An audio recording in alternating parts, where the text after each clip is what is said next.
tendo por maiores riquezas o vitupério de Cristo e os tesouros do Egito, porque tinha em vista a recompensa. Vamos sentar?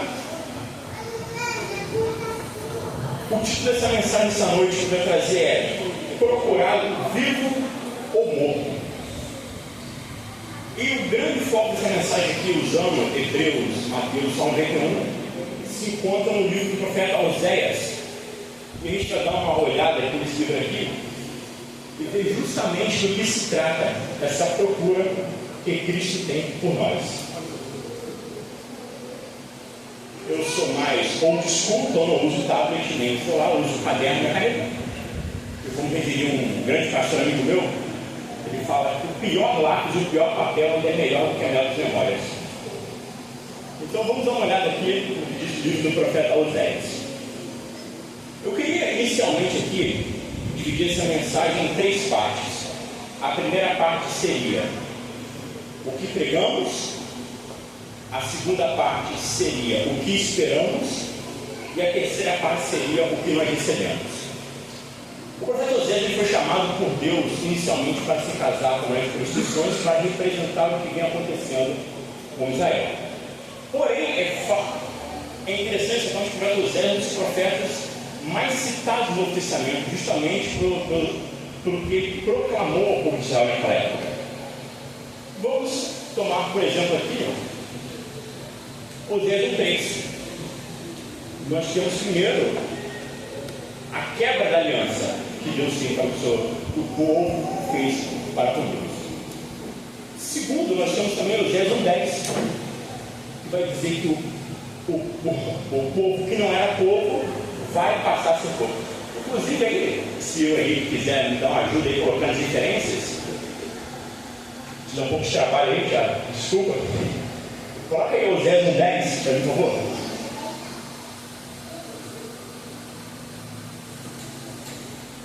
Olha o que diz aqui Oséias 1:10. Todavia, o número dos filhos de Israel será como a areia do mar, que não pode medir-se nem contar-se. E acontecerá que no lugar onde se lhe dizia: vós não sois meu povo, se lhe dirá: vós sois filhos dos vivos. Henrique, coloca-me agora Romanos 9:25. Olha o que diz Romanos 9:25 e 26. Como também diz Oséias: chamarei meu povo ao que não era meu povo, e a amada a que não era amada. Excederá que no lugar em que lhes foi dito: vós não sois meu povo, aí serão chamados filhos de Deus vivo. Ou seja, nós temos aqui uma coisa que acontece entre Oséias e Romanos, que é fundamental para nós entendermos. Em Oséias, Deus está falando diretamente para o povo através do profeta. Ele está dizendo assim: olha, Israel, vocês, mesmo que desviados, vocês serão o meu povo novamente.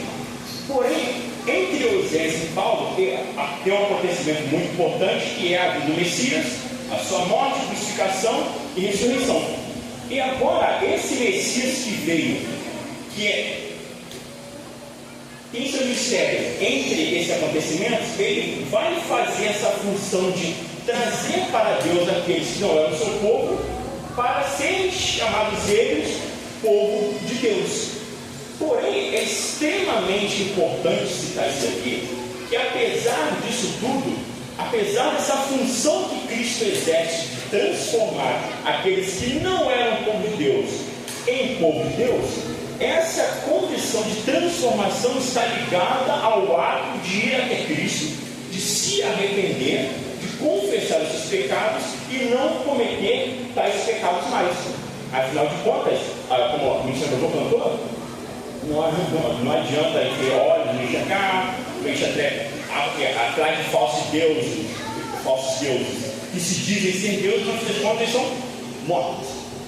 Olha só essa aqui também.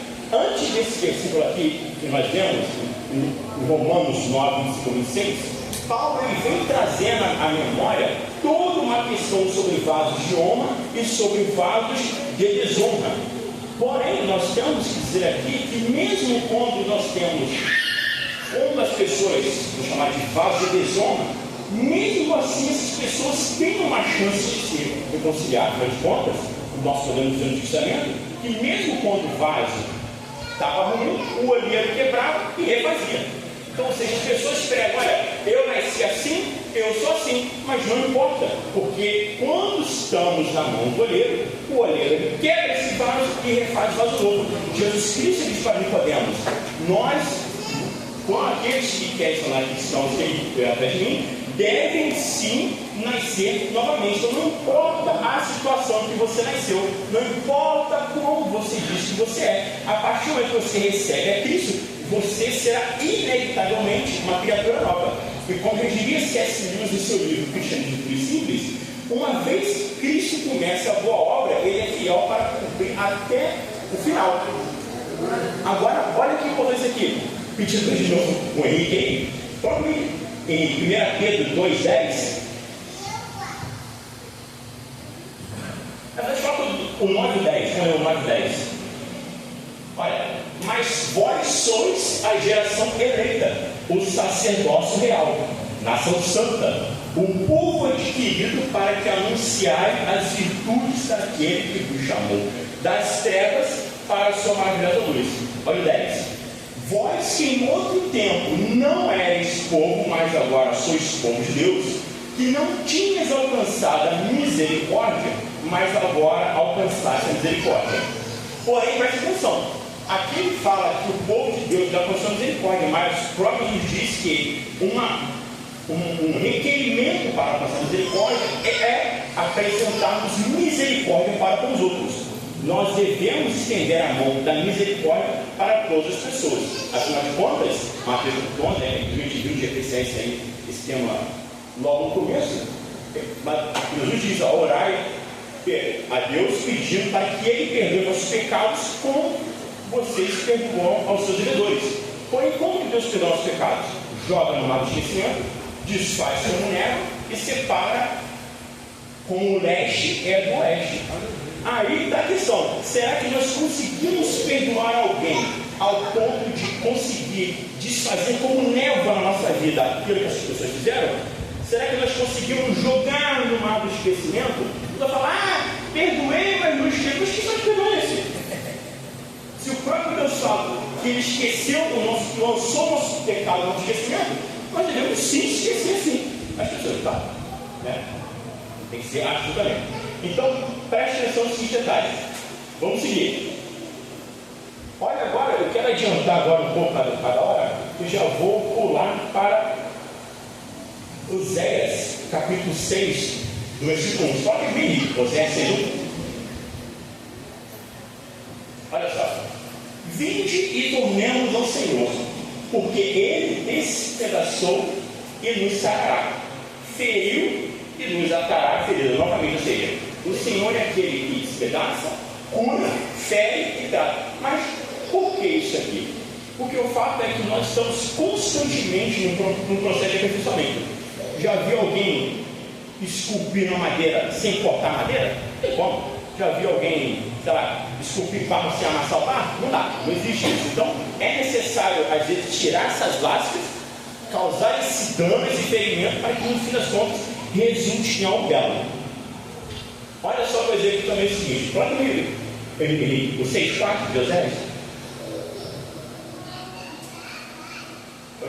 O que te farei, ó Efraim, o que te farei, ó Judá? Porque a vossa benignidade é como a nuvem da manhã e como o orvalho da madrugada, que cedo passou.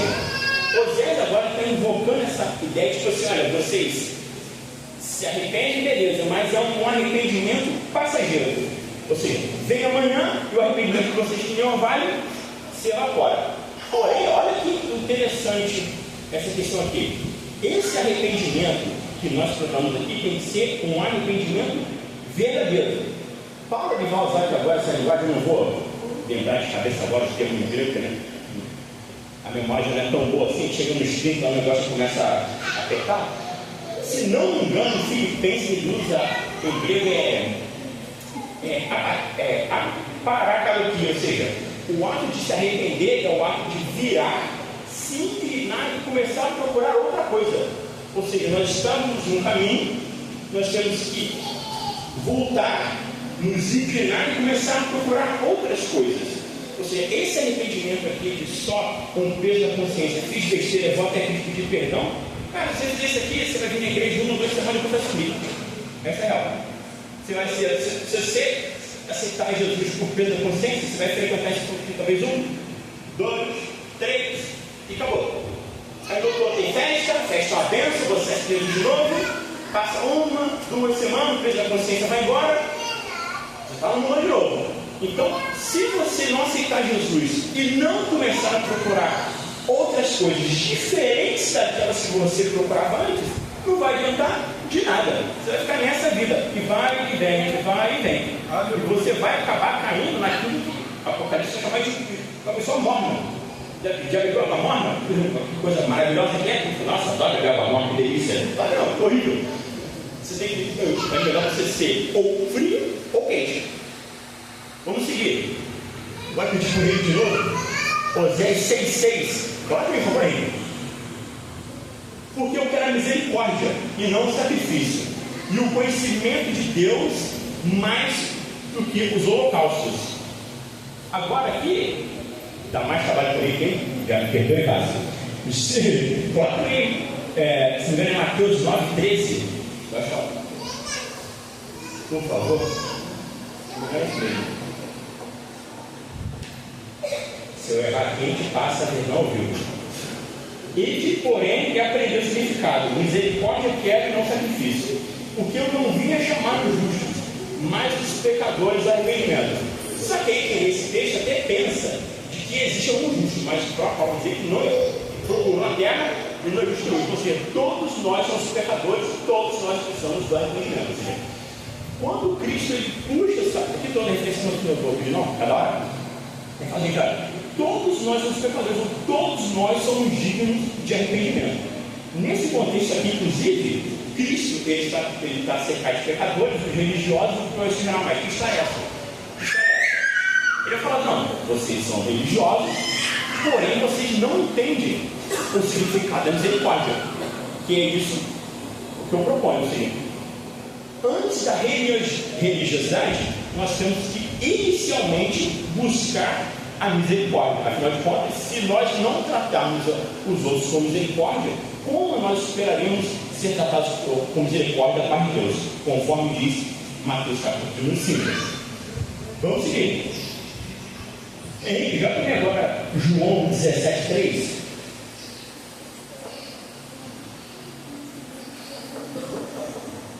Faz assim: a vida eterna é esta, que conheçam a ti, só por um único Deus verdadeiro, e a Jesus Cristo, a quem enviastes. A gente vê também em João dos Evangelhos que o conhecimento de Deus, de Jesus, ele produz das pessoas a vida eterna. Ou seja, Oséias vai começar citando a sua misericórdia, vai falar sobre o conhecimento, e as duas coisas são retratadas novamente no Testamento. Ou seja, o conhecimento que provoca a vida eterna e a misericórdia para que alcancemos misericórdia da parte de Deus. Prosseguindo, a gente vai ver agora uma coisa muito interessante, que eu não vou aqui entrar exatamente. Oséias, os 11 falando sobre Mateus 2, falando sobre como que Israel saiu do Egito, Jesus saiu do Egito, Israel sendo chamado de filho, Jesus sendo chamado de filho. Só que aqui tem uma diferença muito grande, né? Cristo, quando saiu do Egito, aqui um jargão de pregador, não sou muito fã de usar, mas tipo assim, Israel saiu do Egito, mas não necessariamente o Egito saiu de Israel, né? A pessoa fala sempre tudo, mas é a pura verdade. Porém, Cristo, ao contrário de Jesus, ele veio. Olha como é que isso aqui, as coisas funcionam. Jesus foi para a família dele para o Egito, fugindo de Herodes, e ficou lá até que o cara morreu, e eventualmente ele voltou.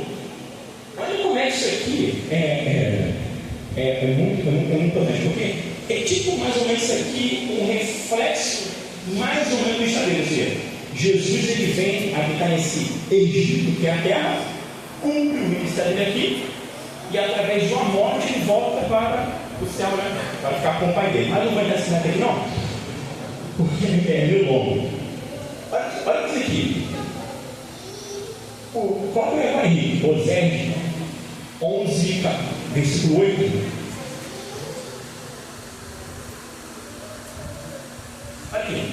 Como te deixará o Efraim? Como te entregaria o Israel? Como te faria como Admar? Te poria como Zeboim? Está comovido em mim o meu coração.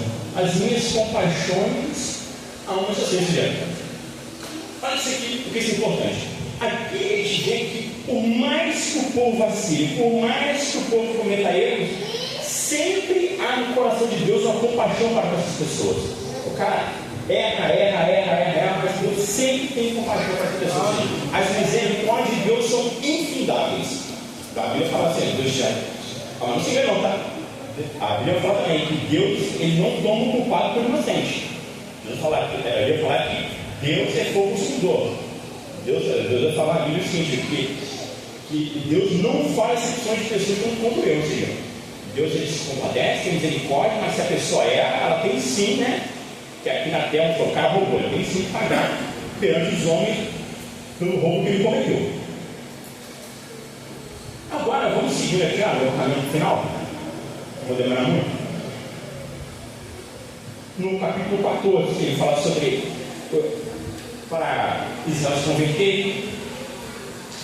Agora eu vou falar também no 14, para tomar as palavras de Deus. Eu não vou estar aqui também no João. Mas assim, coloquem agora João 14, 21, por favor.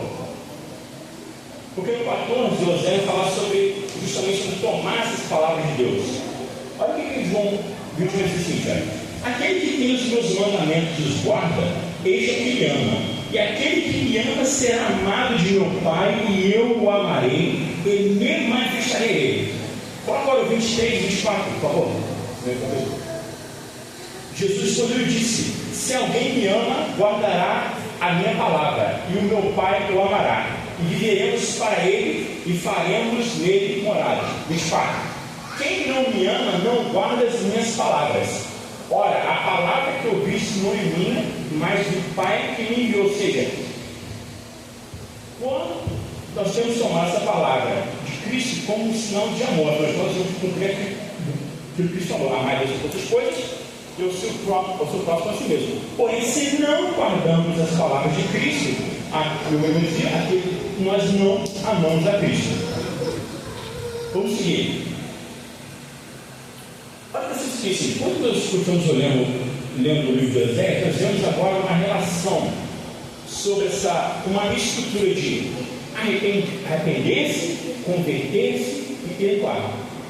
Porém, nós temos também em Atos dos Apóstolos uma outra relação muito parecida com o seguinte: olha, aquele que se afastou deve retornar, e aquele que se perder deve também perdoar. Ou seja, nós temos esses dois lados da moeda. Aqueles que nunca foram até Cristo são chamados a se arrependerem, e aqueles que já foram e se afastaram são chamados a retornarem para pedir perdão. Agora, aqui é importante citar também que Paulo ele vai dizer aqui, em 1 15, sobre como que seria tudo isso aqui vão se Cristo tivesse citado. Mas não da oportunidade passada já falei sobre a questão de Cristo, sobre as evidências, vou voltar nesses temas aqui agora. Mas olha que interessante isso aqui agora. Vamos para Oséias 13 e 14, por favor. Olha o que vai dizer o livro do profeta Oséias, no versículo 13 e 14. Eu os retirei da mão do inferno e os resgatarei da morte. Onde está, ó morte, as suas pragas? Onde está, ó inferno, a tua perdição? O arrependimento está escondido nos meus olhos. Agora, guarde isso na sua cabeça e vamos olhar aqui agora para o Henrique, 1 Coríntios, no capítulo 15, dos 54 ao 57. Guarda aí. E quando isso que é corruptível se investir da impossibilidade, e isso que é mortal se investir da imortalidade, então, por policiar a palavra, está escrito: tragada foi a morte na sua vitória. Onde está a morte do teu aguilhão? Onde está o inferno, a tua vitória?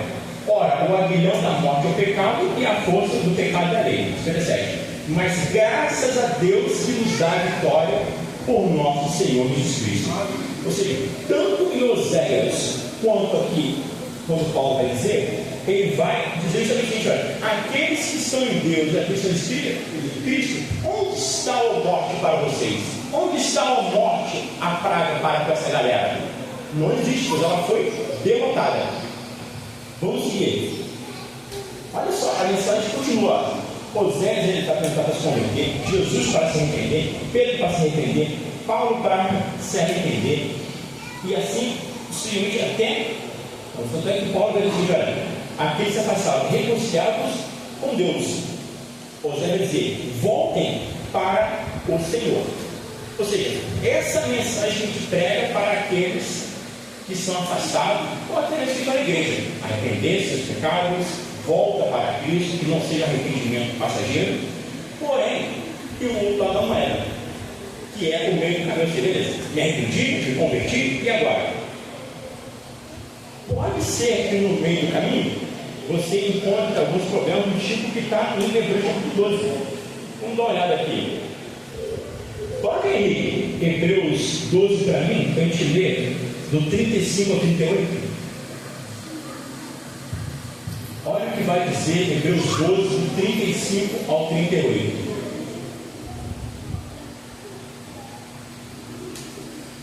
Tá. As mulheres receberam pela ressurreição dos seus mortos. Uns foram torturados, não aceitando o seu livramento para alcançarem uma melhor ressurreição. E outros experimentaram escárnios e açoites e até cadeias e prisões. Foram apedrejados, serrados, tentados, mortos à espada, andaram vestidos de pés de ovelhas, de cabras, desamparados, aflitos e maltratados. Eu tenho que dizer, dos quais o mundo não era digno. Ou seja, convertemos, nos arrependemos, porém, às vezes aqui na terra parece que a nossa recompensa vai ser a mesma desses caras aqui. É pedra, é escárnio, é humilhação, é não sei o que, tará. Porém, mesmo que aqui na terra a gente passe por isso aqui, existe algo extraordinário que vem depois. O que vem depois? Apocalipse, capítulo número 7, versículo de número 16. Nunca mais terão fome, nunca mais terão sede, nem sol nem calma alguma cairá sobre eles, porque o Cordeiro está no meio do trono, os apacentará e lhes servirá de guia para a fonte das águas da vida, e limpará dos seus olhos toda a lágrima. Ah, mas filho, como é que eu vou fechar isso aqui? 21, Apocalipse 21.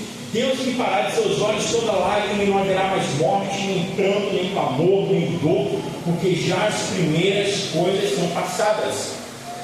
Versículo 6. E disse-me mais: está cumprido. Eu sou o Alfa e o Ômega, o princípio e o fim. A quem quer te vencer, darei de graça, lhe darei a fonte de água viva. Quem vencer herdará todas as coisas, e eu serei seu Deus, e ele será meu filho. Ou seja, o processo é esse: o arrependimento, a confissão dos pecados, talvez um sofrimento terreno, como estudou no começo, com Moisés, passageiro, e eventualmente nós recebemos a recompensa morta, que é a vida eterna. Não mais passaremos fome, nem sede, não haverá sequer mais noite no céu. O nosso trabalho então tem que ser sim pregar para as pessoas esse evangelho, mesmo estando sujeitos a essas coisas. Porque já pensou? Você está, o seu amigo de pelado no sábado, você está subindo para a quadra, você verificando, ele olha para você e fala: por que você não me avisou que as coisas seriam assim? Eu teria me convertido. Por que você não me avisou que isso aconteceria? Eu teria me convertido. Você, como ficaria a sua cara em saber que a pessoa que conviveu do seu lado durante tanto tempo está ficando para a perdição e você tem para a salvação? Ah, mas filha, eu já esqueci também. É perigoso você andar pessoas, orar sobre pessoas, não. Está certo porque os demônios, os espíritos, deixa o demônio vir, os espíritos virem para dizer o que eles vão achar. Osé fala assim no capítulo 12: eis que o Senhor bramirá ao teu lado como um leão. Eu não falei rugir, fala para mim, sabe esse rugir para mim? Para mim é como se fosse um vento veemente soprando, é como se fosse um barulho de muitas águas, é como se fosse uma trovoada do céu. O capeta às vezes até vai barulho, mas o Senhor, a posição é tão forte que as pessoas confundem com ventania e trovoada. Lembra de Atos? Esse que soprou um vento veemente. Por que a Bíblia enfatiza aqui?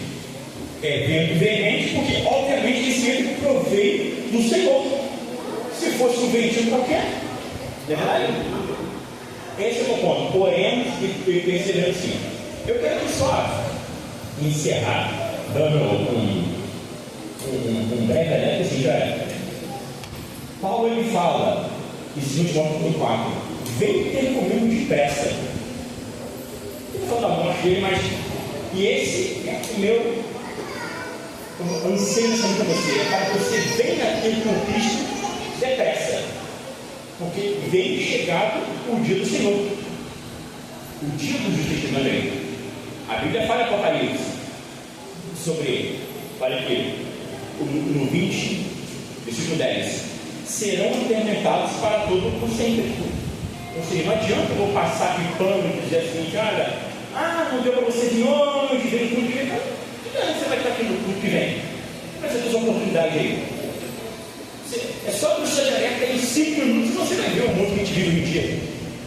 É só você ver todas as doenças de teóricos que acontecem diariamente. Então não existe garantia nenhuma sequer que nós chegaremos em casa hoje. A única garantia que nós temos em Cristo é que, caso nós não formos para casa, nós vamos para a casa celeste. Essa é a garantia que nós temos aqui nessa terra. Irmãos, quando vier as tentações e tiver difícil para seguir a caminhada, lembra daquele hino: deixei por ele tudo, os ídolos queimei. Ou seja, está difícil, não importa, porque eu deixei por ele tudo, até os ídolos eu queimei. Pode vir a tribulação que vier, deixei por ele tudo, os ídolos eu queimei. Aleluia! Vamos voltar para a festa. Deixei por ele tudo e os ídolos eu queimei. Vamos ver agora. Deixei por ele tudo e os ídolos eu queimei. Vamos assistir o filme moral. Deixei por ele tudo e isso também eu já queimei da minha vida. Não importa a situação, se for para ele escolher, você escolher, sempre escolha deixar por Cristo tudo e os ídolos queimar. Deus abençoe os irmãos, Deus abençoe essa igreja, Deus abençoe o povo de Deus, eu agradeço a oportunidade em nome de Jesus.